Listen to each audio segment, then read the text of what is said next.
எல்லோருக்கும் வணக்கம். This is Raghugopal. ரீசெண்டாக நம்ம லாஸ்ட் வீக் வீடியோவில் வந்து பார்த்தோம்.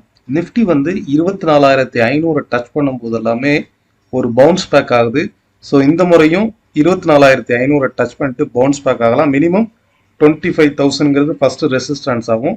செகண்ட் ரெசிஸ்டன்ஸ் வந்து 25,200ங்கிறது செகண்ட் ரெசிஸ்டன்ஸ் ஆயிருக்கு. ஸோ இதுதான் நம்ம வந்து பார்த்தோம். கரெக்டாக பவுன்ஸ் ஆகி 24,982 டச் பண்ணிட்டு இன்னைக்கு வந்து மார்க்கெட் வந்து ஒரு நெகட்டிவ் கேண்டில் ஃபார்ம் ஆயிருக்கு. முக்கியமான ரீசன் குளோபல் லெவல்ல ஈரான் இஸ்ரேல் இஷ்யூல இப்போ அமெரிக்கா வந்து ஜாயின் பண்ணியிருக்காங்க.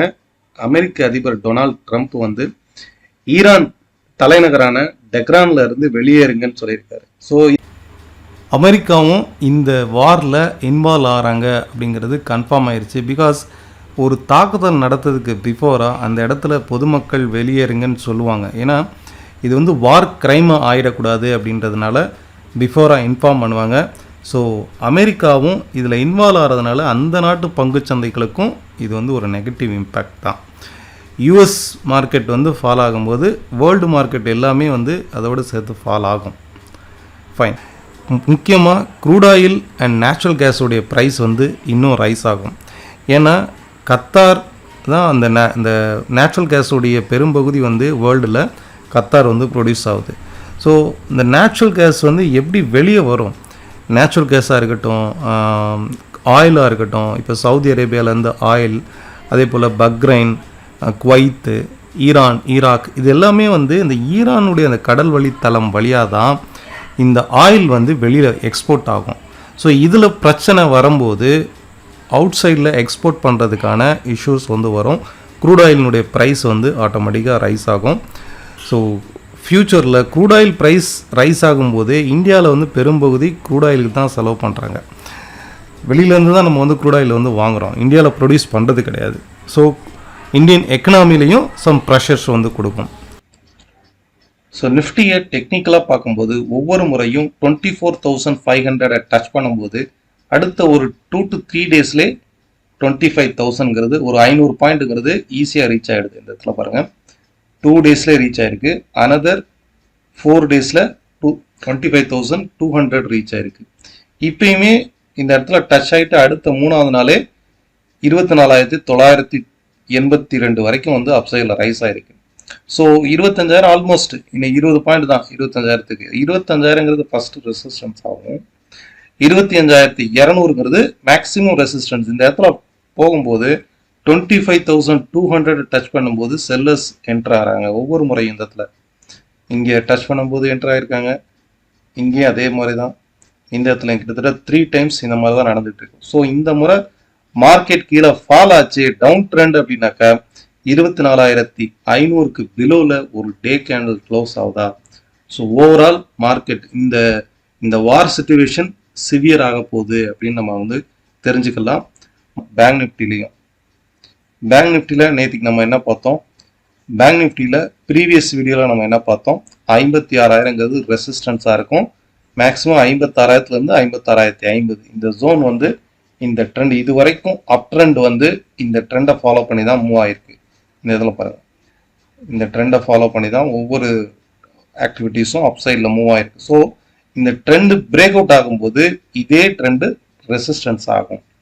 56,000 டச் பண்ணிட்டு லாஸ்ட் 2 டேஸ் ரைஸ் ஆனது இன்னைக்கு 56,050 டச் பண்ணிட்டு மார்க்கெட் கீழே ஃபால் ஆயிருக்கு, ஒரு நெகட்டிவ் கேண்டில் ஃபால் ஆயிருக்கு. ஸோ இன்கேஸ் பேங்க் நிஃப்டியை பொறுத்தளவுக்கு ஒரு கேப் டவுன் ஆனாலோ ஆர் இன்னைக்கு டேவுடைய லோவை கட் பண்ணாலோ இந்த செல்லிங் ப்ரெஷர் இன்னுமே ஃபர்தரா இன்க்ரீஸ் ஆகிறதுக்கு பாசிபிலிட்டிஸ் இருக்கு. நிஃப்டியை விட பேங்க் நிஃப்டியில இந்த செல்லிங் ப்ரெஷர் இன்க்ரீஸ் ஆகிறதுக்கு பாசிபிலிட்டிஸ் இருக்கு. Same Nifty financial stocks, private banks, இதில் ஒன்லி திங் நிஃப்டியினுடைய பப்ளிக் செக்டர் பேங்க்ஸ் மட்டும் பொசிஷனலாக பிரேக் அவுட் ஆயிருக்கு. ஓகே, பப்ளிக் செக்டர் பேங்க் மட்டும் பொசிஷனலாக பிரேக் அவுட் ஆயிருக்கு. இன்கேஸ் கீழே ஃபால் ஆனால் கூட அது ரீடெஸ்டிங் தான், ஷார்ட் டேர்மில் தான் இந்த ஃபால். அகெயின் அப்சைடு போகிறதுக்கான வாய்ப்பு அதிகம். ஸோ பிஎஸ்யூ பேங்க்ஸ் வந்து ஒரு ரீடெஸ்டிங் பொசிஷனில் தான் இருக்குன்னே சொல்லலாம். செக்டார் வைஸாக ஸ்டில் நோ. நம்ம லாஸ்ட் வீக் வந்து என்ன பார்த்தோம்? இந்த வாரம் மார்க்கெட் அப்சைடு ரைஸ் ஆகுது அப்படின்னா only thing IT and PSU banks கூட அந்த அளவுக்கு மூவ்மெண்ட் கொடுக்கல. பட் இந்த ஒரு நிகழ்விலையும் ஐடி கிளியரா அப்சைடு கொடுத்துருப்பாங்க. மார்க்கெட் ஃபால் ஆகும்போது கூட ஐடி கிளியரா அப்சைடு கொடுத்துருக்கா. ஸோ நமக்கு எந்த நியூஸை எப்படி இம்பேக்ட் பண்ணுதுன்னு நமக்கு தெரியாது. பட் டெக்னிக்கல் கரெக்டாக ஒர்க் ஆகுதா? ஐடியில் நம்ம வந்து இந்த வாரம் வீக்லி வீடியோஸ் எடுத்து பார்த்தீங்கன்னா ஐடியில் இன்ஃபோசிஸ் பார்த்துருந்தோம். இன்ஃபோசிஸ் கிளியராக அப்சைடு ரைஸ் ஆகுது. அதே மாதிரி tech Mahindra, HCL technology,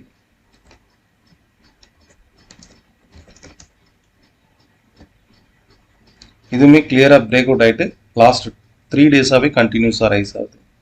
Birla soft,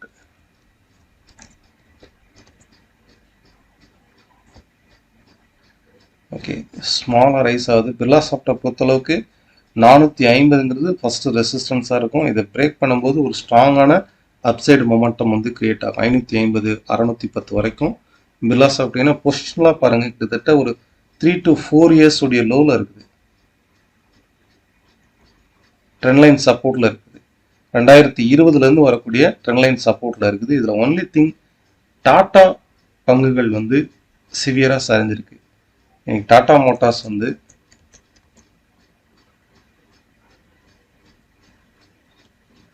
positional support வந்து டாடா மோட்டார்ஸை பொறுத்தளவுக்கு 660. இதுக்கு பிலோவில் ஒரு வீக்லி கேண்டில் க்ளோஸ் ஆகுதா, 600க்கு பிலோவில் வீக்லி கேண்டில் க்ளோஸ் ஆகும்போது இது நெகட்டிவ் ஜோனுக்கு வந்து போகும். இந்த இடத்துல பிரேக் அவுட் லெவலுக்கு வந்து போகும். டாடா மோட்டார்ஸ், டாடா ஸ்டீல்,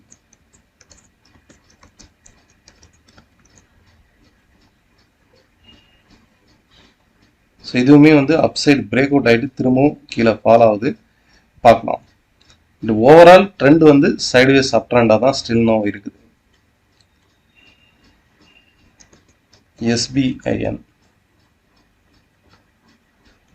கரெக்டாக இந்த ரெசிஸ்டன்ஸ் ஜோனில் இருக்குது. பப்ளிக் செக்டார் பேங்க்ல 835, 840 இந்த ஜோனுக்கு மேலே ஒரு வீக்லி கேண்டில் க்ளோஸ் ஆயிடுச்சு அப்படின்னாலே ஷார்ப்பாக 1000க்கு மேலே வந்து எஸ்பிஐ வந்து போகும். ஸோ இது வந்து ஏன்னா ஓவரால் ட்ரெண்ட் வந்து அப் ட்ரெண்டில் இந்த சைட்வேஸ் மார்க்கெட்டில் ட்ரேட் ஆகிட்டு இருக்கு. இன்கேஸ் வந்து அப்சைடு பிரேக் அவுட் ஆச்சு அப்படின்னா ஒரு ஸ்ட்ராங்கான அப்சைடு மொமெண்டம் வந்து கிரியேட் ஆகும். நெக்ஸ்ட் க்ரூட் ஆயில் வந்து பார்ப்போம். க்ரூடு வந்து நம்ம லாஸ்ட் வீக்லி அனாலிசிஸ்லேயே பார்த்தோம். கிட்டத்தட்ட ஒரு 1.5 வருஷ சார்ட்டு. ஓகே, இந்த 1.5 இயர்ஸில் கரெக்டாக இந்த ரெசிஸ்டன்ஸில் டச் பண்ணிட்டு ஒவ்வொரு முறையும் ஃபால் ஆகுது. அதாவது 7200 இந்த இடத்துல டச் ஆகுது பாருங்க. இங்கேயும் டச் ஆயிருக்கு. இப்போ இந்த இடத்துலையும் டச் ஆயிருக்கு. இப்போ ரைட் நோ ரெசிஸ்டன்ஸ் 6450, 6500ங்கிறது ரெசிஸ்டன்ஸு. மேக்ஸிமம் ரைஸ் ஆச்சுன்னா 6250. இந்த ஒரு 200 பாயிண்ட்ஸ்க்குள்ள மார்க்கெட் வந்து திரும்பியும் கீழே ஃபால் ஆகிறதுக்கு தான் பாசிபிலிட்டிஸ் அதிகம். இன்கேஸ் இது பிரேக் அவுட் ஆகுது அப்படின்னா 6800, 6780க்கு மேலே ஒரு வீக்லி கேண்டில் பிரேக் அவுட் ஆகுதா, இதை நம்ம வந்து பிரேக் அவுட்னு கன்சிடர் பண்ணலாம். ஓகே, நெக்ஸ்ட் கோல்டு வந்து பார்க்கலாம். லாஸ்ட் ஒரு 1.5 மந்த்தாக கோல்டு வந்து ஒரு கன்சால்டேஷன் ஜோனுக்குள்ள தான் ட்ரேட் ஆயிருக்கு. இப்போ ரீசெண்டாக பிரேக் அவுட் ஆயிருக்கு. இது ஃபர்தராக அப்சைடு போகிறதுக்கு பாசிபிலிட்டிஸ் அதிகம். 1,02,000 வரைக்கும் இந்த கோல்டுடைய price. MCX gold 10 gram 24 carat gold வந்து 1,02,000 வரைக்கும் அப்சைடு போகிறதுக்கு வாய்ப்பு இருக்கு. இன்கேஸ் கீழே ஃபால் ஆனால் கூட அப் டு 96,500ங்கிறது பெஸ்ட் சப்போர்ட்டாக இருக்கும். ஒவ்வொரு முறையும் இந்த 96,000 ஆர் 95,000 இந்த ஜோன் வந்து கொஞ்சம் கொஞ்சமாக இன்க்ரீஸ் ஆகிட்டே தான் போகும். கீழே ஃபால் ஆகும்போது அகெயின் இன்வெஸ்டர்ஸ் புல் பேக் பண்ணுறாங்க. டுவர்ட்ஸ் 1,02,000 வரைக்கும் அப்சைடு போகிறதுக்கு வாய்ப்பு அதிகம். ஸோ ஓவரால் ட்ரெண்ட் வந்து உங்களுக்கு புரிஞ்சிருக்கும். நிஃப்டியை பொறுத்தளவுக்கு 24,500ங்கிறது குரூஷியல் சப்போர்ட். அதுக்கு பிலோவில் போகும்போது தான் மார்க்கெட் டவுன் ட்ரெண்டுன்னு சொல்லலாம். ஆனால் பேங்க் நிஃப்டி 56,000ங்கிறது ரெசிஸ்டன்ஸ். இங்கேருந்து ஒரு கேப் டவுன் ஆச்சு அப்படின்னா பேங்கிங் செக்டார் இன்னுமே ஃபால் ஆகிறதுக்கு பாசிபிலிட்டிஸ் இருக்குது. இப்போதைக்கு ஐடி ஸ்டாக்ஸ் மட்டும்தான் ஸ்ட்ராங்கான அப்சைடு மொமெண்டமில் ட்ரேட் ஆகுது. அதே போல் ஃபார்மாவும் நெகட்டிவ் ஜோனில் தான் இருக்குது. செக் பண்ணி பாருங்கள். Thank you all of you. இதே போல் இன்னொரு பார்க்கலாம்.